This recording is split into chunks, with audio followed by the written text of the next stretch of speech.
Hey, everybody. This is the recap show for Rampage. So we have on the panel here, you all know Parker Klyn, host of the Dynamite Show on the Fight Game Media Network. Parker, welcome. Thanks for having me. Rampage was great. Excited to talk about it.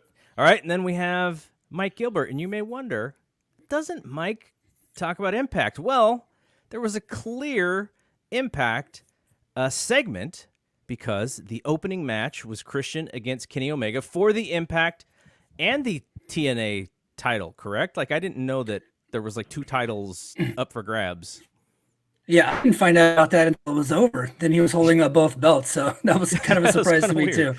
Yeah. So we got both guys here. We're gonna quickly. This is gonna be short. This is not even gonna be on the Patreon. I'm not putting this on the network. This is just gonna be for YouTube, and we're just gonna do a quick dive into this show because I think it was it was newsworthy. B, it's Rampage. It's brand new. And then C, it kind of leads into what Parker and myself and Paul Fontaine are going to do next week, which is we're going to go live right after the East Coast showing of Rampage because, I mean, we all think, unless this is just the biggest giant tease of all time, that CM Punk shows up on that show to do whatever he is going to do, possibly Darby Allin. So getting a couple things done here, but this is why we wanted to do it. I want to thank Parker and Mike taking time out of their Saturday. We won't be too long. We will not overstay our welcome here. Okay, so opening segment, Kenny Omega, Christian Cage. I see online a lot of people saying Christian is back. He's better than ever. He's the greatest, he's one of the most underrated wrestlers of all time. And I think some of that is definitely true. He and Kenny Omega go out and have one of the best matches I think I've seen Christian in a singles match in his career. I'm sure there's recency bias there. Some people will say, "Oh, the series against Randy Orton." I remember those being really good as well. I'm sure I'm missing matches that he's had even in possibly in Impact. But the thing that I wanted to ask you guys, and Parker, we'll start with you. So Christian and Kenny have this really good match. I would actually say it was a little bit closer to Christian's style of match than it was to Kenny Omega's style of match. And I think some of that is because Kenny probably was like, okay, let's do to your strength and I can adapt. I don't know that for sure. I'm just based on going what I'm watching.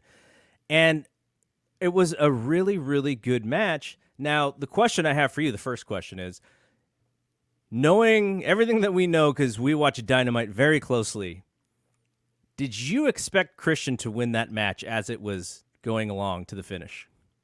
I did. I definitely expected it going in at the very least because to me the build just doesn't make sense. If you don't have Christian win here, you almost can't run that match at the pay-per-view. Like that would be just the weakest challenger, and even if Christian gets screwed. So I did get that sense. It also makes sense because Christian has the Impact connection. Even though there wasn't really any build to it, I don't think for the most part, and I'm not the biggest Impact fan, that Impact fans are going to be like super disappointed by Christian Cage as their world champion at this point. So there's not really that working against him. And yeah, it just seemed like to open up a brand new show like Rampage and you have this super hot baby face like Christian and the crowd's going crazy, you have to do that big moment to kick off the series, and it made perfect sense for Christian to win. So I definitely got that sense, and I think they built it up well considering it was on 2 days notice essentially. Okay, Mike, so you're watching it from the other vantage point. Not that you don't watch Dynamite. I know you really like Dynamite, but you cover Impact. Brace for Impact on the Fight Game Media Network as well. And so when you're looking at it from the Impact point of view, you had just written into the podcast about the Battle Royal for the #1 contendership at Impact. I know you didn't like that show. Go listen to Brace for Impact. JD and Mike supposedly threw out some humdingers there on that show. But as you're watching, I think we were all thinking like, okay, Brian Myers, Kenny Omega, not the biggest match you could put on. So looking at it from that perspective, as you're watching this match, did you think Christian was going to win?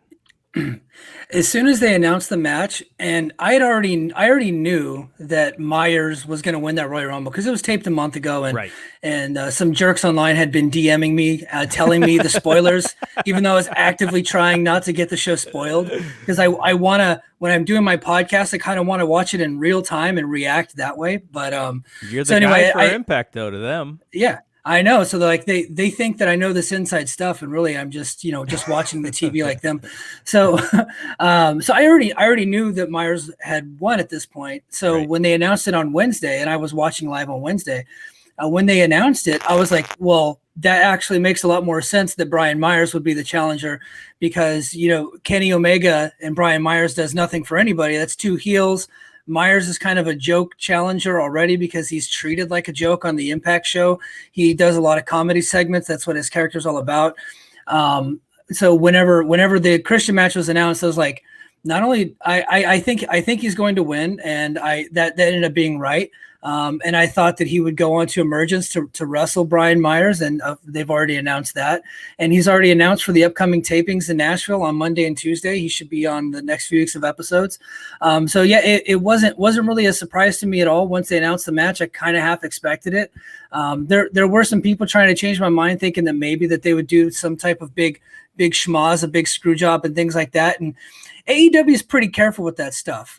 Even though the TNA title was on the line here, they leaned into some old TNA stuff with the outside interference and kind of and hitting him with the chair with the kill switch. Dude, I almost called it the Unprettier, and I would have been kicked off the airwaves. So they, hit him with the kill switch on the chair, and so they did lean into a little bit of TNA stuff. But that's kind of what AEW does now with Kenny Omega. But I didn't really feel like there would just be this huge non-finish and something like that. I think they wanted to kick off this new series with a big match and a big title change and a feel-good moment. And not only that, in the context of AEW, what it does is that it actually builds up Christian as being a credible challenger and a credible threat to the AEW championship. Because before then, and to be honest, I still would like 1,000% would rather see Adam Page in this role, getting that shot at All Out.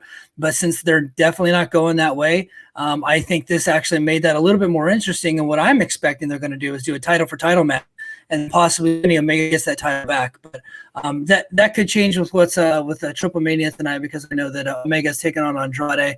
So if he's losing all his titles, maybe that's not the way they're going to go. But that's my prediction. Now, Parker brought up, what Impact fans are thinking. Well, good news for you guys. I happen to speak Impact, and I speak the language of the Impact fan, and they're super excited about this. I think they were kind of sick of Kenny Omega, even though he's one of the best wrestlers in the world and he's a huge star, but that novelty had worn off, and they never really felt like the payoff was ever going to happen. So they got sick of waiting, and that was reflected in the ratings, right? Because there has been a 30% dip in the live viewership of Impact from the first quarter to this third quarter now. And they recently experienced one of their lowest history of the show on Access with Kenny Omega in the main event. So not that that's his fault. I just think that the bloom was off the rose there with Kenny as champion. There's a lot of buzz surrounding Christian being on the show. In fact, there's an 18% rise in viewership this week just with the thought of Christian being on the show, and he was there doing a promo. So with him being in the Impact Zone coming up next Thursday, or this coming up Thursday, I expect there to be another rise in viewership for that. And there's a lot of buzz right now with Christian and coming home to Impact Wrestling. Okay, so here's my question based off of what you just said. I was led to believe, and I don't know for sure, I'm not 100% sure this is correct, but I was led to believe that this change to Christian for not only this match but for All Out was fairly recent. And you mentioned that the Battle Royal thing happened several weeks ago. Mm-hmm. So I'm wondering if they did have this idea in place before the Battle Royal, or if they just thought, well, this may even make more sense for that show, so let's go ahead and do it. No, so I think this has been in the works for a while, because they put Brian Myers in that spot a month ago. And not only that, like 2 or 3 months ago, Impact started selling Christian merchandise. So I think this has been in the works for a little while, and Christian's also using his old TNA theme. So there's been a connection with Impact since the moment that Christian Cage came onto AEW, and I think they were just looking for a spot for him to come into. And they started selling the Christian Cage, I guess, lapel pins, and those had sold out pretty quickly. So they were already kind of testing some of this stuff out. I think one of the problems is, and I know that we haven't really seen a lot of storyline synergy between the two shows very much. You just see the Good Brothers kind of being goons every week, and then Omega kind of doing his stuff separately, and it's been treated like two separate universes, right? Where Omega's almost playing a different character on Impact than he plays on Dynamite. And I asked him about that when I did the interview on Wrestling Observer Radio, and he admitted that it's a different thought process, it's a different mentality. On Impact, he's the outsider, and he has to come in as like thinking he's the greatest thing since sliced bread. On Dynamite, he has to think a little bit differently because that's kind of his home. So you're 100% right. Yeah, absolutely. And so, and the reason why that is because of Impact's taping schedule is way different than what AEW is doing, because they're going live every week. And Impact, they mostly tape, a month in advance, but in May, they actually taped 2 months in advance, where they did 4 days in a row. And they taped, I think they taped 8 episodes of Impact and 2 Impact Plus specials in a 4-day period. And so where they were covered for a long time. So it's hard to get storyline synergy that way. Well, since Slammiversary, they're going back to their monthly tapings, and they've been able to work it out. And so I think this has been kind of a plan for a little while, but they just now started to hit us with it because they wanted to get through that Adam Page scenario. And now they're bringing Christian Cage into it. And here we go. And it seemed like it was hot-shotted a little bit, but I do think that it was a plan for a while. All right, Parker, we'll one more question on this subject, and we'll move on as we try and keep this as short as possible. So the match in of itself, what did you think of? Now, I say the style, and some people may not even notice a style change or anything, but you watch so much wrestling. You do your monthly best matches for Fight Game Media, and so I wondered if you sort of caught this, but did it seem a little bit more like a WWE style match than a normal Kenny Omega Dynamite style match? Yeah, for sure. It did. That's kind of been Christian's thing since coming back. It's both he and Matt Hardy are the two on the roster who kind of do that, and it makes the matches have a really high floor. Like Matt Hardy has almost no athleticism at this point, but he still is able to have like pretty good matches, like singles matches, because I think he lays the matches out really well. Christian's the same thing. But then it was matched up against this with this super hot crowd who was living and dying with everything. And, Omega wasn't doing the insane, athletic, fast-paced stuff that he was doing, but his stuff was really impactful, like the Snapdragons and the V-triggers and all that type of stuff. And so I absolutely perceived a difference. And the other thing the other reason that's important is Omega has been doing this style change sort of gimmick, even though he hasn't really talked about it since winning the championship, with the death matches, wrestling, of course, New Japan style, now WWE style, Lucha Libre in Mexico, which I'm sure he will do against Andrade this weekend, like we saw against Laredo Kid last year. So that's been Kenny's thing since becoming champion in AEW, and it's great. I thought this match was fantastic, and I agreed with you. When I was thinking about the best matches in Christian's career, it was maybe one of the Randy Orton matches or this one that I'm thinking of. So yeah, it was awesome. And so just for people who are on the same page as us, the style is basically not as many you don't see a lot of chances that neither Christian or Matt Hardy take, which is funny because when they were young, they were on the higher end of taking chances with stuff. But now as older vets, they low chances, but because you're doing stuff that you're very comfortable with, you do it very well. And the moves are over, like the reverse DDT and the drop down right hand and the frog splash and all that type of stuff. They're super over moves, and people recognize them, and so they come across just as big as if Dante Martin is doing his crazy tornado or whatever. Right. And I think you're right in that Omega is saving some stuff for All Out. Like he definitely, he didn't dial it up all the way. Which actually I started wondering. I was like, man, Kenny Omega would be great at WWE style. He'd be so good. Please don't put that out there. Let's not do that. Look, there was a time when he thought about it. He told us, when we talked to him, and Dave and I talked to him, he's like, look, like I could have done it. I would have been less creative, and I wouldn't have, been as thoughtful, and maybe I kind of turned my brain off a little bit with some of the stuff. But, I think in his mind, that is also a challenge, right? That style is a challenge to him because it's different from what he does. But anyways, okay, let's move on. So there was a segment, and I'm gonna go to Parker first because, again, he watches every single Dynamite. Fuego del Sol wrestles Miro, and when Fuego del Sol, this is how bad I did not recognize who Fuego del Sol was.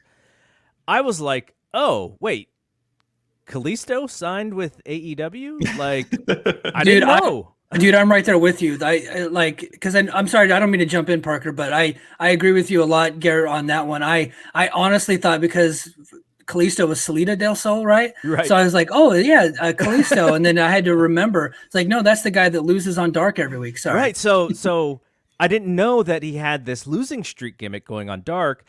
Miro is going to, Miro's new thing is he just sells really well for these small guys and then he kills them dead. And so it's like, okay, this is kind of cool. I don't know why this is on Rampage. And then they put the thing about the contract, and I was like, oh, like I had no idea he wasn't signed. I didn't know anything about him. And then they do the match. He starts off really hot. Then Miro kills him. He's in the ring.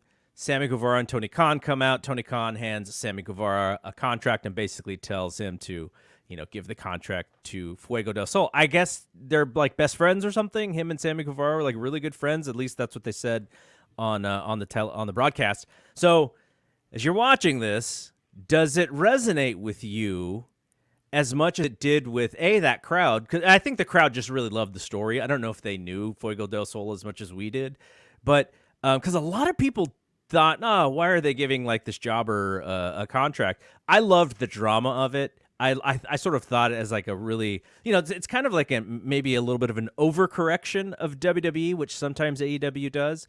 The Britt Baker match I think is also an overcorrection of WWE, but I was just like, okay, cool moment. Let's move on. But there was some people who thought it was like the greatest thing they'd ever saw. And there were some people who thought, why does this guy get the contract? He doesn't deserve it. So where did you sit? I loved it. I thought it was a fantastic segment. Honestly, I think I said it was like a top 5 Dynamite segment of the year. His reaction was real. From what I understand.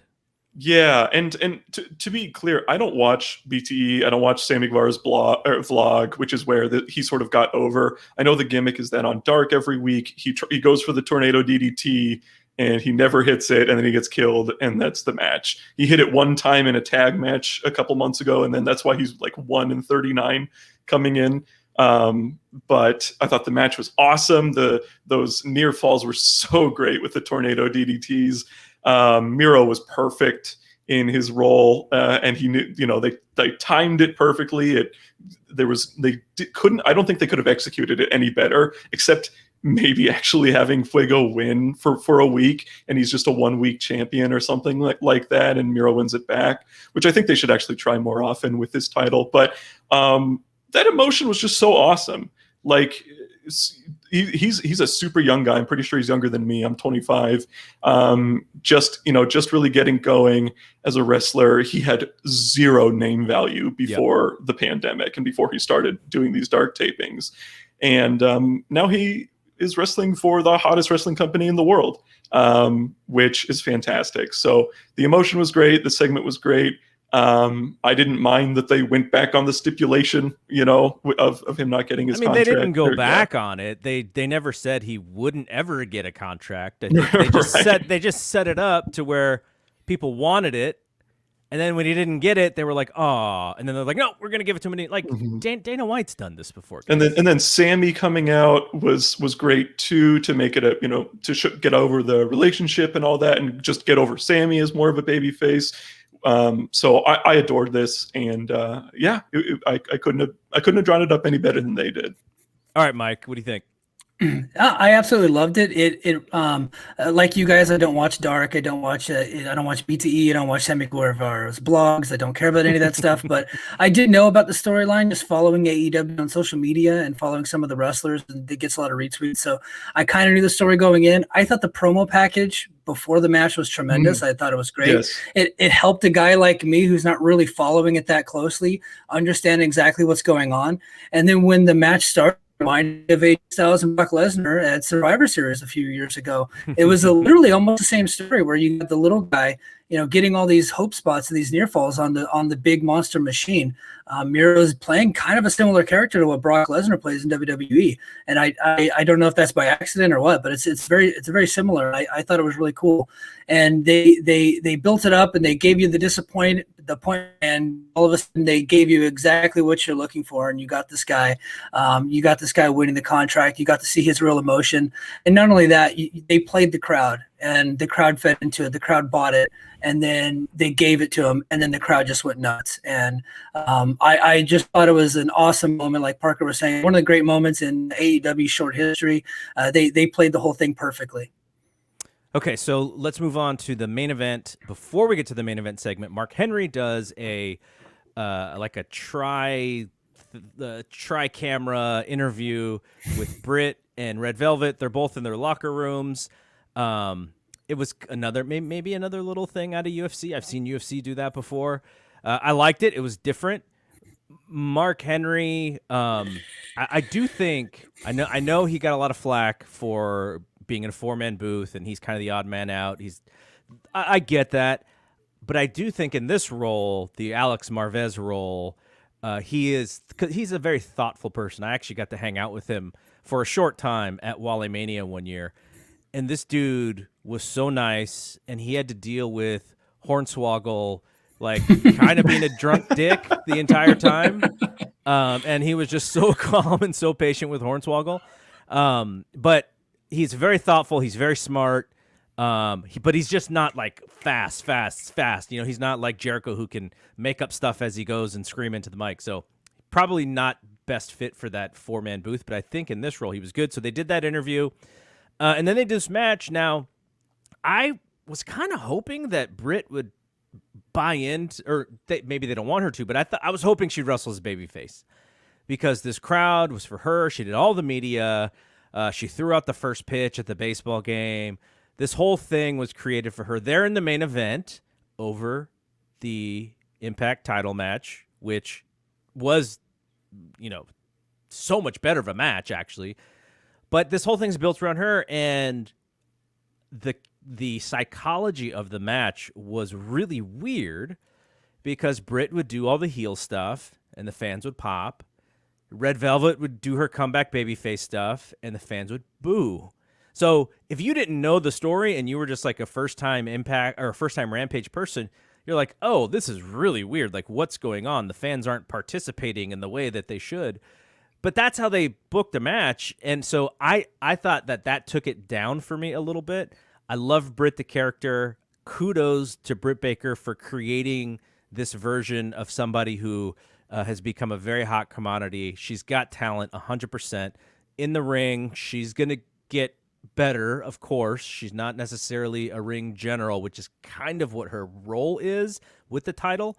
Red Velvet is much better than she's been since we've seen her, but she also hasn't been on TV a lot. So I don't know if the build was great. I don't know if the match was great. The whole thing was wonky. I didn't like the Jamie Hayter thing coming in because she couldn't get heat. The whole reason for her to be in there is to get heat. She couldn't get heat because they were cheering them. So all of that being said, that is not to say that this was a failure of a segment, because I don't think it was. The fans reacted their asses off, which is what you want. It was just in a different way than how I like to see wrestling. So what did you think about this whole segment? Did it bother you at all, or were you completely fine with the way that they did it? I enjoyed the segment. The thing about, a quick note about Mark Henry. I am of the firm belief that the 4-man booth is a temporary thing. It's a ruse, and he's going to be he's actually going to be a full-time in-ring talent, I think, is what's going to happen. He's going to do the heel thing. He was being super babyface on the show, almost like too much. So you think he's going to John Cena everybody again? I literally think that's what they're going to do. I genuinely think that. So we'll see about that. Maybe that's a wild prediction. But as far as the match, I mean, it's so crazy that Baker could have done anything and the crowd would have reacted to it. Yeah. I agree with you about Jamie Hayter. Unfortunately, the people didn't even really recognize her, because not only is she not like a huge name, she's also looks nothing like she did 2 years ago. I mean, I remember her from some of the early Dynamites, right? Exactly. So that maybe wasn't the hottest thing, but I think it was a good thing to do on the first episode of Rampage, is you debut somebody or repackage somebody. Baker as a heel is just very frustrating for me, because I'm not the biggest Britt Baker fan, but I do enjoy her promos, and I increasingly do week after week. And I get either the sense that, one, she's a heel because they haven't built up any heel challengers for her, or two, she's a heel because she was terrible as a babyface when she started, and she's really uncomfortable with turning back babyface at this point. She's probably pretty scared about it, I would imagine.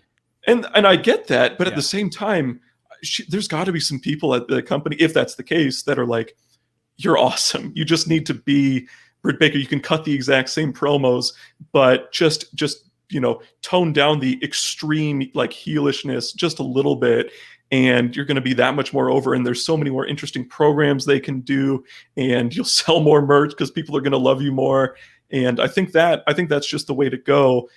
There's just I think there's a cap on what you can do with her in this form as the sort of cool heel in a division that's all baby faces. All right, before we get to Mike, I do want to say something about that, which is Chris Jericho has always said, maybe not even Chris Jericho, maybe even Austin, he always said that being a babyface was so much harder.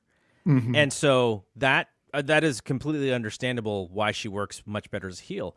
From a wrestling perspective, though, the babyface thing will be so much better for her, especially if they bring in a little bit more of a ring general type heel, because she'll get the babyface comeback, right? Like, that's the whole thing about this is she'll sell, she'll get better at selling, she'll have her babyface comeback, fans will go crazy, and she'll have someone to guide her to make her better, so that when she does get better and she turns back heel, she can be that ring general.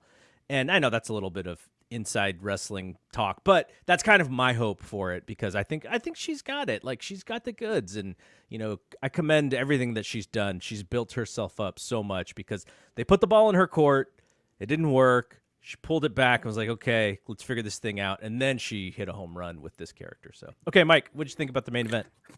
Well, I'm in complete agreement with you guys. I don't understand why they kept her heel for this.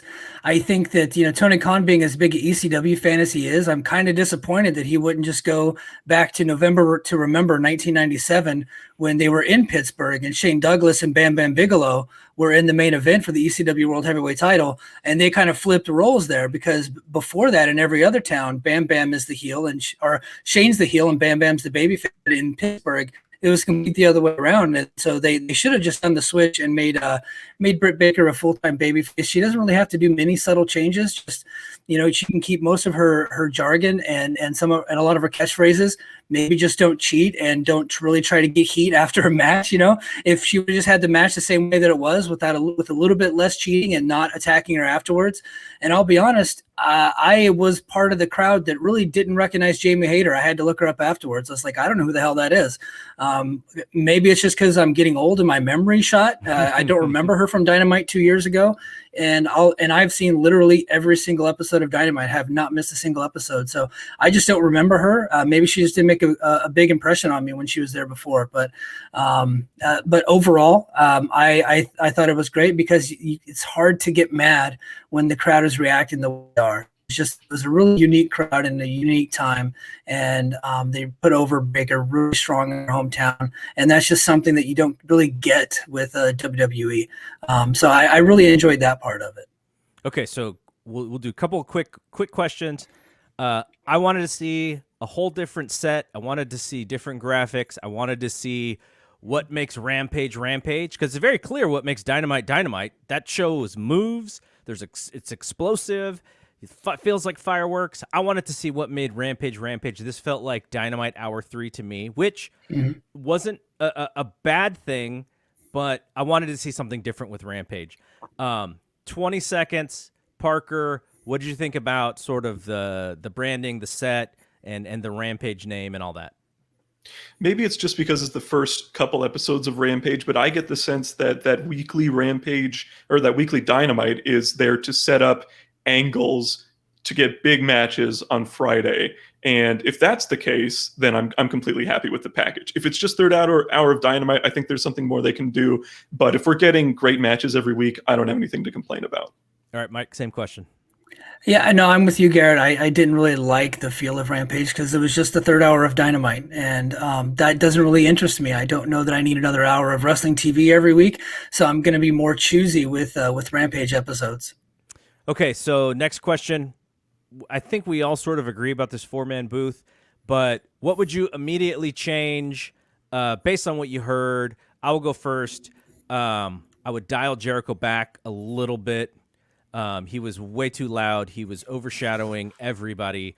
Taz is actually really funny and really smart. I want to hear more Taz. Excalibur can run the show. And I would pull Mark Henry out and have him be the interviewer. Go, Parker. Yeah, if they're not gonna, if my plan for Mark Henry isn't the case, I would rotate Jericho and Henry, especially depending on the match, because I think they serve different roles. But Excalibur and Taz is a fantastic team if you watch Dark. All right, Mike.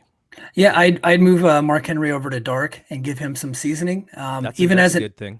Even as an interviewer, because I didn't really particularly think he was that great of an interviewer, specifically whenever he was interviewing Cage, he really didn't know what questions he was supposed to be asking. So he hasn't done that role before, and so it's new to him. He's learning, and I think Dark is the place where you learn. Okay, last question, and we'll get out of here. Parker, did this show make you excited for the idea of Friday night wrestling? As if we don't, some of us watch SmackDown, some of them know. I catch SmackDown like usually on Saturday or Sunday. But did it excite you for the possibility of, I'm going to watch wrestling on Friday now? Yes, absolutely. I thought the show was a fantastic success. One of my favorite hours of television all year, wrestling television. And I really, really can't wait for this Friday. What about you, Mike? I can't wait for this coming up Friday, but to say that I would be excited every Friday to watch the show, I'm probably going to be more of a Saturday morning on my DVR type of guy before the family gets up, before I go on my weekly Saturday run. I think that's going to be more of my routine. And depending on what I hear based off of the show is going to determine whether or not I actually go through with watching it. All right. I'm probably closer to Mike, but I will watch it because I kind of have to. But I more often than not, I imagine I'll probably watch Saturday morning as well.